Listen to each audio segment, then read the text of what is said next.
നമസ്കാരം. ജന്മഭൂമിയിലേക്ക് സ്വാഗതം. വാർത്തകൾ ചുരുക്കത്തിൽ. എറണാകുളം വൈപ്പിനിൽ കപ്പലിന് തീപിടിച്ചു. കൊച്ചി വൈപ്പിനിലെ സ്വകാര്യ ഷിപ്പ്യാർഡിൽ അറ്റകുറ്റപ്പണിക്കെത്തിച്ച വിദേശ കപ്പലിനാണ് തീപിടിച്ചത്.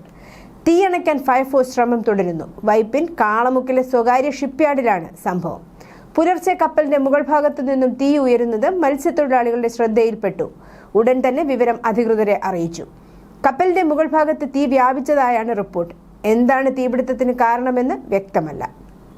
സിനിമാ നടൻ അബു സലിം സഞ്ചരിച്ച കാറ് അപകടത്തിൽപ്പെട്ടു. വടക്കൻ പറവൂർ തുരുത്തിപ്പുറം ഭുവനേശ്വരി ക്ഷേത്രത്തിന് സമീപത്താണ് അപകടമുണ്ടായത്. അബു സലിം സഞ്ചരിച്ച കാറ് എതിരെ വന്ന മറ്റൊരു വാഹനവുമായി കൂട്ടിയിടിക്കുകയായിരുന്നു. രാത്രി 8 മണിയോടെയായിരുന്നു സംഭവം. അമ്മ ജനറൽ ബോഡി യോഗത്തിന് പങ്കെടുത്ത ശേഷം കൽപ്പറ്റയിലേക്ക് മടങ്ങുകയായിരുന്നു താരം. അപകടത്തിൽ താരത്തിന്റെ കാറിന്റെ മുൻവശം പൂർണ്ണമായും തകർന്നു. സലീമിനൊപ്പം ഡ്രൈവർ അടക്കം 2 പേർ കൂടി കാറിലുണ്ടായിരുന്നു. ആർക്കും പരിക്കില്ല. തൃശൂരിൽ ആവി പിടിക്കുന്നതിനിടെ തിളച്ച വെള്ളം ദേഹത്ത് വീണ ആൺകുട്ടി മരിച്ചു. നെല്ലാനി സ്വദേശി ഏഞ്ചലോ ആണ് മരിച്ചത്. 14 വയസ്സായിരുന്നു. കളപ്പുരയ്ക്കൽ മെജോയുടെ മകനാണ്. കുട്ടിക്ക് പനിയും ജലദോഷവുമായിരുന്നു. ഇതിനാൽ പാത്രത്തിൽ തിളച്ച വെള്ളം നിറച്ച് പുതപ്പ് മൂടി ആവി പിടിക്കുകയായിരുന്നു. ഇതിനിടെയാണ് പാത്രം വീണ് പൊള്ളലേറ്റത്. സംഭവം നടക്കുമ്പോൾ അച്ഛനും മുത്തശ്ശിയും വീടിന് പുറകിലായിരുന്നു. ചെക്ക് പോസ്റ്റുകളുടെ പ്രവൃത്തി സമയം രാവിലെ 10 മുതൽ വൈകിട്ട് 5 വരെയാക്കി കുറച്ചതോടെ സംസ്ഥാനത്ത് നഷ്ടം കോടികൾ. രാത്രികാലത്ത് നിർബാധം കടന്നുപോകാൻ അവസരം കിട്ടിയതോടെ ചരക്ക് വാഹനങ്ങൾ അതിർത്തിക്കപ്പുറത്ത് കാത്തുകിടന്ന ശേഷം രാത്രിയോടെ കേരളത്തിൽ പ്രവേശിക്കുകയാണ്. കഴിഞ്ഞ 1 മാസം മാത്രം വാളയാറിലെ മോട്ടോർ വാഹന വകുപ്പ് ചെക്ക് പോസ്റ്റ് പിഴ ഇനത്തിൽ നഷ്ടമായത് 17.5 കോടിയോളമാണ്. അനധികൃത ചരക്ക് കടത്ത്, അമിതഭാരം കയറ്റൽ, രേഖകളിൽ ക്രമക്കേട്, പെർമിറ്റില്ലാതെ ചരക്ക് കടത്തൽ തുടങ്ങിയ നിയമലംഘനങ്ങൾ കണ്ടെത്തിയാണ് പിഴ ഈടാക്കുക. ക്രൂഡ് ഓയിൽ വിലയിലെ കുതിപ്പ് നാണയപ്പെരുപ്പം ഉയർത്തിയതോടെ സ്വർണ്ണ വിപണിയിൽ സമ്മർദ്ദം ശക്തമാകുന്നു. പശ്ചിമേഷ്യൻ യുദ്ധം എണ്ണ പ്രതിസന്ധി രൂക്ഷമാക്കിയതിനാൽ അമേരിക്കയിൽ വിലക്കയറ്റ ഭീഷണി ഏറിയെങ്കിലും സാമ്പത്തിക മേഖല ശക്തമായ നിലയിലാണ്. വിപണിയിൽ പണലഭ്യത ഉയർന്ന തലത്തിലായതോടെ കേന്ദ്ര ബാങ്കായ ഫെഡറൽ റിസർവ് മുഖ്യപലിശ വർദ്ധിപ്പിക്കുമെന്ന വിലയിരുത്തലിലാണ് സ്വർണത്തിന് തിരിച്ചടിയായത്. കഴിഞ്ഞ വാരാന്ത്യത്തിൽ രാജ്യാന്തര വിപണിയിൽ സ്വർണ്ണവില ഔൺസിന് $4,130 മൂക്കുകുത്തിയിരുന്നു. യുദ്ധം അവസാനിച്ചെങ്കിലും ആഗോള ഫണ്ടുകൾ സ്വർണത്തിലേക്ക് പണമൊഴുക്കാൻ മടിക്കുകയാണ്. അമേരിക്കയിൽ പലിശ കൂടുമെന്ന പ്രതീക്ഷയിൽ ഡോളറും US ബോണ്ടുകളും കരുത്താർജിച്ചതാണ് സ്വർണത്തിന് തിരിച്ചടിയായത്. ടിക്കറ്റ് റിസർവേഷൻ ശേഷി ഓഗസ്റ്റോടെ 5 ഇരട്ടി വർദ്ധിപ്പിക്കാൻ റെയിൽവേ. ഇതിനുള്ള സാങ്കേതിക സൗകര്യങ്ങൾക്കായി 1000 കോടി രൂപ വകയിരുത്തി. മിനിറ്റിൽ 32,000 റിസർവേഷൻ എന്നത് 1.5 ലക്ഷമാക്കും. AI സഹായത്തോടെയാണിത്. റെയിൽവേയുടെ പാസഞ്ചർ റിസർവേഷൻ സർവീസ് അടിസ്ഥാനമാക്കിയാണ് ടിക്കറ്റ് കൗണ്ടറുകളും ബുക്കിംഗ് ആപ്പുകളും IRCTC വെബ്സൈറ്റും പ്രവർത്തിക്കുന്നത്. PRSൽ സമഗ്ര പരിഷ്കരണം 1986 ശേഷം ആദ്യമായാണ്. IRCTC സൈറ്റും അടുത്ത മാസം പുതുക്കും. വെയിറ്റിംഗ് ലിസ്റ്റിലെ ടിക്കറ്റ് കൺഫേം ആകാനുള്ള സാധ്യതയിൽ 94% കൃത്യത വരുത്തും. കണ്ണൂരിൽ ഇടിമിന്നലേറ്റൊരു മരണം.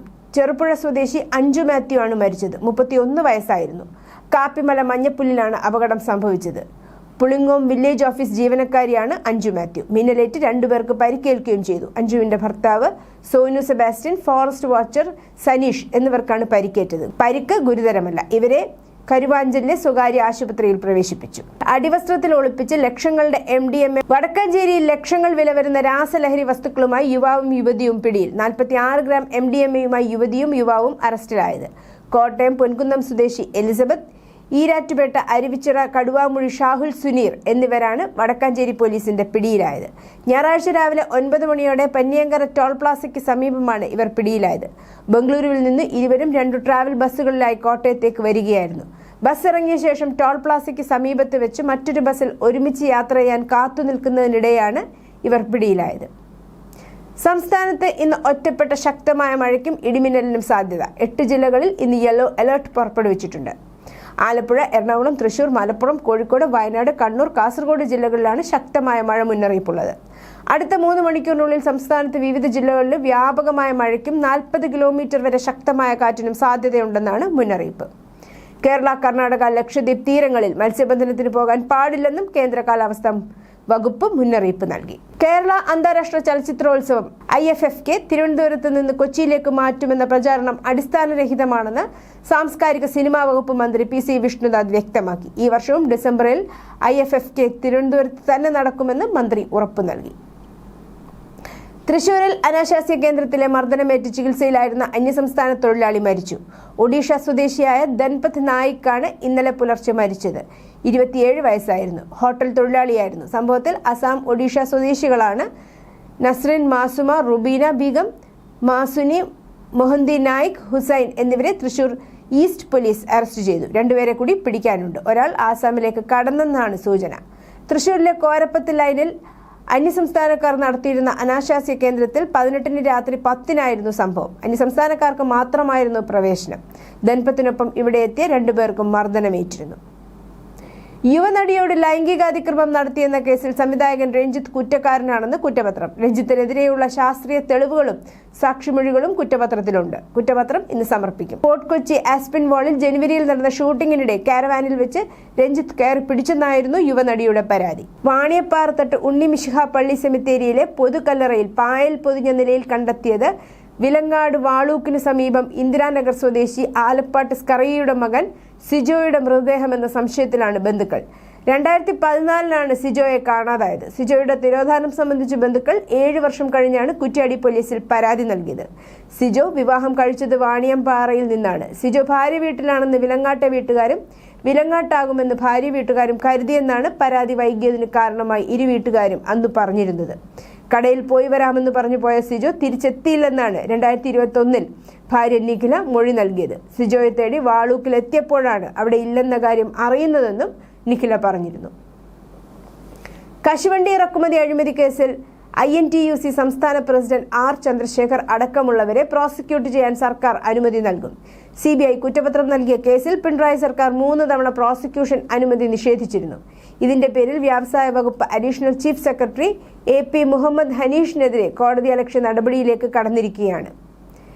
തിങ്കളാഴ്ച അദ്ദേഹം ഹൈക്കോടതിയിൽ നേരിട്ടെത്തി വിശദീകരണം നൽകണം. 12ാമത് അന്താരാഷ്ട്ര യോഗാ ദിനത്തോടനുബന്ധിച്ച് ഇന്ത്യൻ നാവികസേന വിശാഖപട്ടണത്തുള്ള അവരുടെ സബ്മറൈനർ പരിശീലന സ്ഥാപനമായ INS സത്വാഹിനിയിൽ അണ്ടർ വാട്ടർ യോഗ സെഷൻ സംഘടിപ്പിച്ചു. ഒരു അന്തർവാഹിനിയിൽ പ്രവർത്തിക്കുകയോ ക്രൂ അംഗമായി സേവനമനുഷ്ഠിക്കുകയോ ചെയ്യുന്ന ഉയർന്ന പരിശീലനം ലഭിച്ച നാവികനാണ് ഒരു സബ്മറൈനർ. 40ഓളം സബ്മറൈനർമാർ വെള്ളത്തിനടിയിൽ സമന്വയിപ്പിച്ച യോഗ ആസനങ്ങൾ അവതരിപ്പിച്ചു. അസാധാരണമായ ശ്വസന നിയന്ത്രണം, ഏകാഗ്രത, സഹിഷ്ണുത, ശാന്തത എന്നിവ പ്രദർശിപ്പിച്ചു. ലഫ്റ്റനന്റ് കമാൻഡർ ആരുഷ് ശർമ്മയുടെ നേതൃത്വത്തിൽ ഇൻഹൌസ് നാവിക യോഗ പ്രാക്ടീഷണർമാരാണ് ഈ അഭ്യാസം നടത്തിയത്. ബംഗളൂരുവിലെ RC ഗവൺമെന്റ് കോളേജിൽ ഞായറാഴ്ച ജൂൺ 21-ന് കോൺഗ്രസ് റാലിയെ തുടർന്ന് ഗതാഗത കുരുക്കിൽ കുടുങ്ങിയതിനെ തുടർന്ന് 3 വിദ്യാർത്ഥികൾക്ക് നീറ്റ് പരീക്ഷ എഴുതാൻ സാധിച്ചില്ല. ഉച്ചയ്ക്ക് 1:30-ന് പരീക്ഷാ കേന്ദ്രത്തിന്റെ ഗേറ്റുകൾ അടച്ചിരുന്നു. ഉച്ചയ്ക്ക് 1:32-ന് 3 വനിതാ ഉദ്യോഗാർത്ഥികളാണ് പരീക്ഷാ കേന്ദ്രത്തിലെത്തിയത്.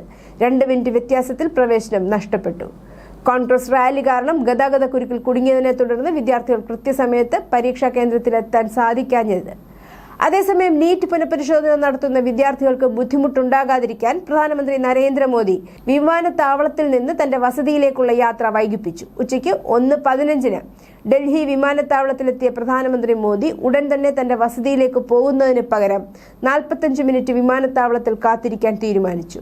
സുരക്ഷാ പ്രോട്ടോകോൾ അനുസരിച്ച് SPGയും പോലീസും ഏർപ്പെടുത്തിയ റോഡ് ബ്ലോക്കുകൾ കാരണം വിദ്യാർത്ഥികൾക്ക് പരീക്ഷാ കേന്ദ്രങ്ങളിൽ കൃത്യസമയത്ത് എത്താൻ ബുദ്ധിമുട്ട് ഉണ്ടാകാതിരിക്കാൻ അദ്ദേഹം വിമാനത്താവളത്തിൽ നിന്ന് പ്രധാനമന്ത്രിയുടെ വീട്ടിലേക്കുള്ള യാത്ര വൈകിപ്പിച്ചു. ഭാരതം ആരാധിക്കുന്ന സ്വാതന്ത്ര്യ സമര പോരാളിയായ വീർ സർവർക്കറെ രാഹുൽ ഗാന്ധി അപമാനിച്ച കേസിൽ വീര സർവർക്കറുടെ ചെറുമകൻ സത്യകി സർവർക്കർ നൽകിയ അപകീർത്തി കേസിൽ വാദം കേൾക്കൽ തുടരുകയാണ്. രാഹുൽ ഗാന്ധിയെ ക്രോസ് വിസ്താരം നടത്തവേ ജഡ്ജിമാർ ചോദിച്ച ചില ചോദ്യങ്ങൾക്ക് മുൻപിൽ രാഹുൽ ഗാന്ധിക്ക് വേണ്ടി ഹാജരായ അഭിഭാഷകൻ അഭിഷേക് മനു സിംഗ്വിക്കും ഉത്തരം മുട്ടുകയാണ്. വീര സർവർക്കറെ ബ്രിട്ടീഷുകാരോട് സ്ഥിരമായും മാപ്പപേക്ഷ നൽകുന്ന വീരൻ എന്നാണ് രാഹുൽ ഗാന്ധി പ്രസംഗത്തിൽ വിശേഷിപ്പിച്ചത്. എന്നാൽ ഇക്കാര്യത്തിൽ ഗാന്ധിജിയും ബ്രിട്ടീഷുകാരുടെ സേവകനായി കണക്കാക്കേണ്ടി വരുന്ന ചില അവസരങ്ങൾ സുപ്രീം കോടതി ചൂണ്ടിക്കാട്ടി. വീർ സർവർക്കറെ അപമാനിച്ച കേസിൽ രാഹുൽ ഗാന്ധിക്ക് പരമാവധി ശിക്ഷ നൽകണമെന്ന് വീർ സർവർക്കറുടെ ചെറുമകൻ സത്യകി സർവർക്കർ നൽകിയ കേസിൽ വിചാരണ തുടരുകയാണ്. ഈ കേസിൽ രാഹുൽ ഗാന്ധിക്ക് തിരിച്ചടി കിട്ടിയേക്കുമെന്ന അഭിപ്രായവും ഇതോടെ ശക്തമാവുകയാണ്. അയോധ്യ രാമക്ഷേത്രത്തിലെ സംഭാവനകളിൽ വൻ ക്രമക്കേട് നടന്നെന്ന ആരോപണത്തിൽ അന്വേഷണം നേരിടുന്ന രാമജന്മഭൂമി തീർത്ഥക്ഷേത്ര ട്രസ്റ്റ് ഭാരവാഹികളോടും ക്ഷേത്ര ജീവനക്കാരോടും അയോധ്യ വിട്ടുപോകരുതെന്ന് പ്രത്യേക അന്വേഷണ സംഘം SIT നിർദ്ദേശിച്ചു. രാംലല്ലയ്ക്ക് ഭക്തർ സമർപ്പിച്ച സ്വർണം, വെള്ളി, രത്നങ്ങൾ എന്നിവയുടെ കാര്യത്തിൽ ക്രമക്കേട് നടന്നിട്ടുണ്ടെന്ന് SIT കണ്ടെത്തിയതായി ക്ഷേത്രവുമായി ബന്ധപ്പെട്ടവർ പറഞ്ഞു. ഇവയുടെ രേഖകളെക്കുറിച്ചുള്ള ചോദ്യത്തിൽ ട്രസ്റ്റ് ഉദ്യോഗസ്ഥരിൽ പലർക്കും തൃപ്തികരമായ ഉത്തരം നൽകാൻ കഴിഞ്ഞില്ല. നീറ്റ് പുനഃപരീക്ഷയിൽ ആൾമാറാട്ടം നടത്തിയതിന് ബീഹാറിൽ 9 പേർ അറസ്റ്റിലായി. യഥാർത്ഥ വിദ്യാർത്ഥികൾക്ക് പകരം അറസ്റ്റിലായവരാണ് പരീക്ഷ എഴുതിയതെന്ന് പോലീസ് വ്യക്തമാക്കി. ബീഹാറിലെ ലഖിസാരായിലാണ് സംഭവം. ഇവരുടെ റാക്കറ്റിൽ 12ഓളം പേരുണ്ടായിരുന്നതായാണ് പോലീസ് സൂചിപ്പിക്കുന്നത്. പണം വാങ്ങി ഇവർ പരീക്ഷ എഴുതുകയായിരുന്നു എന്നാണ് റിപ്പോർട്ട്. ഉത്തർപ്രദേശിലെ വാരണാസിയിൽ പരീക്ഷാ ക്രമക്കേടിന് ഒരു വിദ്യാർത്ഥിയെ പോലീസ് കസ്റ്റഡിയിലെടുത്തു. ഇയാളുടെ അടിവസ്ത്രത്തിൽ നിന്നും സിം കാർഡ് കണ്ടെടുത്തു. നീറ്റ് പരീക്ഷയുടെ പഴയ ചോദ്യപേപ്പറും പിടിച്ചെടുത്തിട്ടുണ്ട്. മൈദാഗിൻ ഏരിയയിലെ ഹരിചന്ദ്ര പോസ്റ്റ് ഗ്രാജുവേറ്റ് കോളേജിലാണ് സംഭവം. സങ്കല്പ സമാവേശ പരിപാടിക്കിടെ കോൺഗ്രസ് അധ്യക്ഷൻ മല്ലികാർജ്ജുൻ ഖാർഗെ പാർട്ടി പ്രവർത്തകരോട് ദേഷ്യപ്പെട്ടു. ജനക്കൂട്ടത്തിലെ ഒരു വിഭാഗം ഡി കെ മുദ്രാവാക്യങ്ങൾ വിളിക്കാൻ തുടങ്ങിയതോടെ പിരിമുറുക്കം വർദ്ധിച്ചു. ഇത് ഔദ്യോഗിക നടപടിക്രമങ്ങൾ തടസ്സപ്പെടുത്തി. പരിപാടി ഏതെങ്കിലും ഒരു നേതാവിനെ കേന്ദ്രീകരിച്ചല്ല, മറിച്ച് പാർട്ടിയെ കേന്ദ്രീകരിച്ചാണെന്ന് ഖാർഗെ ഓർമ്മിപ്പിച്ചു.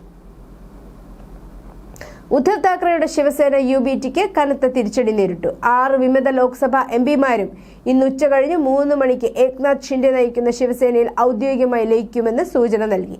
ലയനത്തെ തുടർന്ന് കൂറുമാറ്റ നിരോധന നിയമപ്രകാരം ആവശ്യമായ 3/2 ഭൂരിപക്ഷം ഷിൻഡെ വിഭാഗത്തിന് ഈ നീക്കം നൽകും. ഇത് കൂറുമാറ്റക്കാരെ അയോഗ്യരാക്കുന്നതിൽ നിന്നും സംരക്ഷിക്കും. സ്വിറ്റ്സർലൻഡിൽ നടന്ന ഉന്നതതല ചർച്ചകളെ തുടർന്ന് അന്തിമ സമാധാന കരാറിലെത്താൻ ലക്ഷ്യമിട്ടുള്ള 30 ദിവസത്തെ കരാറിൽ വാഷിംഗ്ടണും ടെഹ്റാനും സമ്മതിച്ചതായി ഖത്തറും പാകിസ്ഥാനും പ്രഖ്യാപിച്ചതോടെ US-ഉം ഇറാനും തമ്മിലുള്ള പുതിയ നയതന്ത്ര നീക്കം പുതിയ ഘട്ടത്തിലേക്കെത്തി. സിന്ധു നദീജല പദ്ധതിയിലെ ഇന്ത്യയുടെ നീക്കങ്ങൾ പാകിസ്ഥാന്റെ ജലസുരക്ഷയ്ക്ക് ഭീഷണിയാണെന്ന് കരുതുന്നുവെങ്കിൽ ഇസ്ലാമാബാദ് സൈനിക നടപടി സ്വീകരിക്കുമെന്ന് പാകിസ്ഥാൻ പ്രതിരോധ മന്ത്രി ഖ്വാജ ആസിഫ് ഞായറാഴ്ച മുന്നറിയിപ്പ് നൽകി. താൽക്കാലികമായി നിർത്തിവെച്ച സിന്ധു നദീജല കരാറിനെ ചൊല്ലിയുള്ള തർക്കം രൂക്ഷമാകുന്നതിനിടെയാണ് ഈ ഭീഷണി. ഖത്തറിലെ തന്ത്രപ്രധാനപരമായ റാസ് ലഫാൻ വ്യാവസായിക നഗരത്തിൽ ഞായറാഴ്ച വൈകുന്നേരമുണ്ടായ വൻ സ്ഫോടനത്തിൽ 54 പേർക്ക് പരിക്കേൽക്കുകയും 18 തൊഴിലാളികളെ കാണാതാവുകയും ചെയ്തു. ബർസാനിലെ പ്രാദേശിക വാതക വിതരണ കേന്ദ്രത്തിൽ സ്റ്റാർട്ടപ്പ് പ്രവർത്തനങ്ങൾ നടക്കുന്നതിനിടെയാണ് സ്ഫോടനം ഉണ്ടായത്. News desk Janmabhumi.